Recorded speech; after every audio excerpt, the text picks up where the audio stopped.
Graco TrueCoat Pro II electric airless sprayer really is a self-contained unit that eliminates the need for a compressor. This kit includes everything you see here. You also get a 15-foot long power cord that eliminates the need for a lot of extension cords. That makes this sprayer even easier to use in more situations. This dial controls the amount of pressure that this gun develops.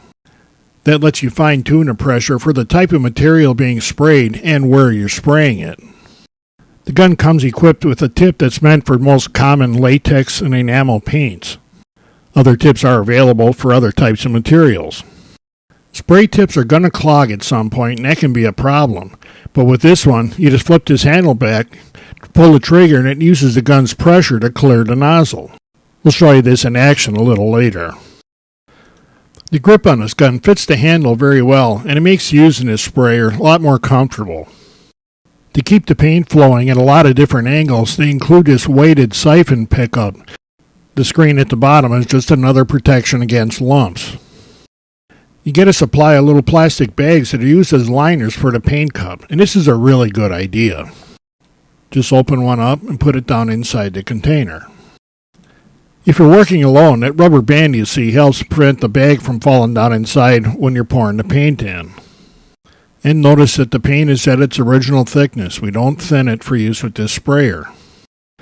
Then we just screw the container onto the gun and make sure that it's sealed.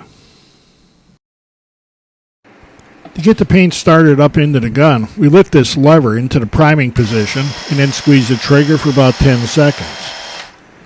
Then put the lever back down. I tried spraying on some cardboard first to make sure everything was working right, but I didn't think you'd want to see that.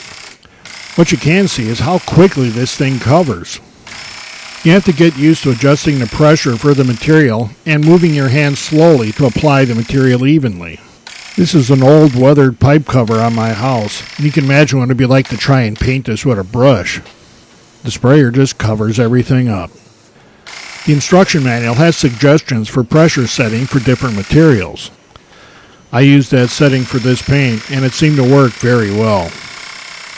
And you can see that I'm still learning that I could slow down a little bit while moving the gun. It really doesn't take long to learn, and you can see when you're doing it right.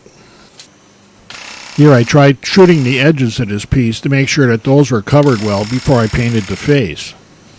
That was the best plan I could come up with at the moment, but it really did work pretty well. I was worried about overloading the face of this piece with paint, but it's so easy to control with this gun that didn't happen. And the same technique works on inside edges as well. And I really like this part. Notice how well this paints into corners. You don't get a lot of paint blow back and missing the corners like you do with other spray guns. I just shot the inside corners and then coated out the rest of the piece, and it came out perfect. One of the reasons this piece never got painted was because of the problem you could see with all of the inside edges that had to be painted. With this spray gun, that's not a problem at all. Plus, the paint itself and the color is even all over the piece, and there's no brush marks. Although it never did during our evaluation, if the tip should clog up in this gun, you flip this lever 180 degrees and pull the trigger to use the gun's pressure to clear the valve. Flip that lever back to normal, and you go back to spraying. It's that easy. And when you get done, you just dump the remaining material back into the can. Remember that plastic bag lining the cup? Well, it's going to have a lot of paint left in it, so you can take that out, and you can work the paint out of it like you do an old toothpaste tube. That bag keeps your cup clean, but it also means there's a lot less waste.